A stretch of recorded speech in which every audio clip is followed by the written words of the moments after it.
You may be seated.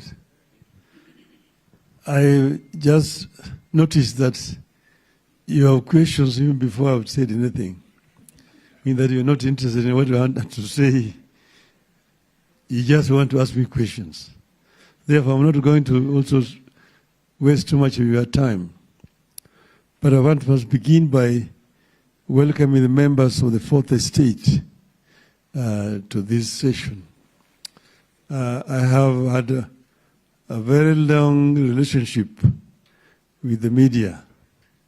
I know that the media has got a very, very important role to play in any society because you're the ones who convey the information to the people. And development is about the people. So the people need to be properly informed.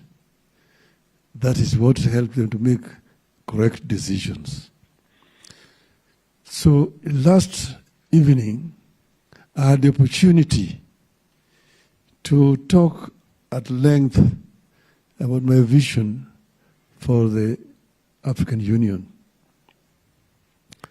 I had made a decision to come because this position is becoming vacant next year. And after consultations, many of my friends across the continent, they felt that I should offer myself for the position of leadership at this moment in time. We all, among those friends of mine, are Pan-Africanists. And you know, Pan-Africanism is an ideology coined sometime in the last century. Its intention is to try to emancipate the people of Africa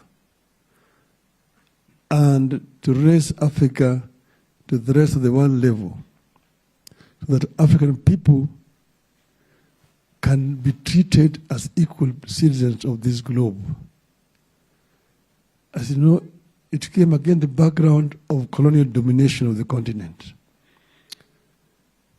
It raised the consciousness of African people to fight for their liberation.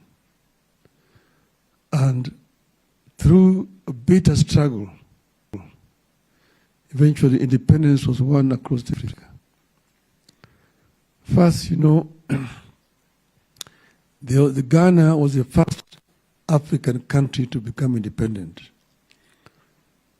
But before that, you need to know that Ethiopia, where we are, is the oldest African country. In other words, Ethiopia was never colonized. Ethiopia has always been independent. When the colonialists came here, they found a system of governance that was even much superior to their own. So when they were in Berlin, Ethiopia was excluded in that partition of Africa.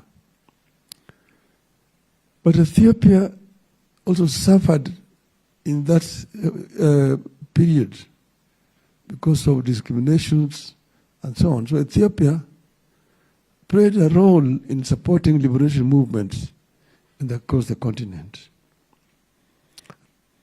That is why the Emperor Haile Selassie, at that time, who was the head of government, invited leadership of the independent African countries and the leadership of the liberation movements to come to Addis Ababa. And Addis Ababa became the venue for the formation of Organization of African Unity here. And 2 weeks ago, to celebrate the opening of a refurbished the African. Then the founders of African Unity who were here. There were several heads of state from the country, the countries in the continent which were independent. There were several heads of state from the country, the Kwame Nkrumah. Kwame Nkrumah is the one who had convened the first meeting of African leaders in Accra Kwame Nkrumah. Kwame Nkrumah is the one who had convened the first meeting of African leaders in Accra, Ghana, in 1958. It was here. Ahmed Sekou Touré, who had led the second independent country, that is Guinea, 1958, was here. Mwalimu Julius Nyerere was also here. Leopold Sédar Senghor of Senegal was here. Houphouët-Boigny of Cote d'Ivoire was here. Dr. Nnamdi Azikiwe of Nigeria was here. And that's when Organization of African Unity was formed. They focus in helping or assisting the unliberated countries of Africa to get freedom. A movement was coined here, which is called PAFMEXA, Pan-African Freedom Movement for Eastern, Central, and Southern Africa. And they went further because in South Africa, the whites were saying that South Africa was already independent. But then it came up what was called the NIBMA, No Independence for Majority Rule. So Dar es Salaam became the headquarters of liberation of Africa. Mwalimu Nyerere gave facilities and financial support to this liberation movement. And the OAU itself here was basically mobilizing the world for the liberation of Africa.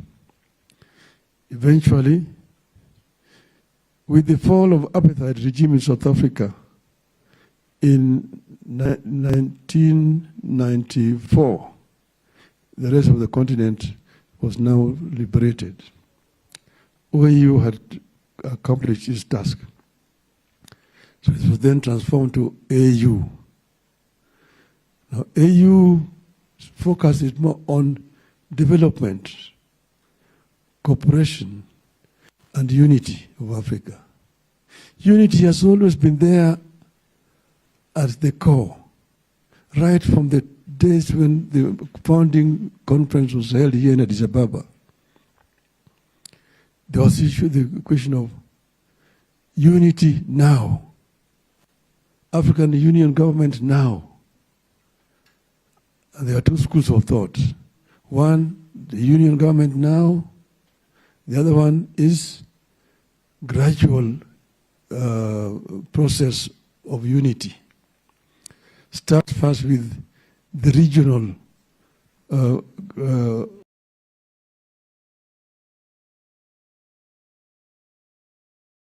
the building block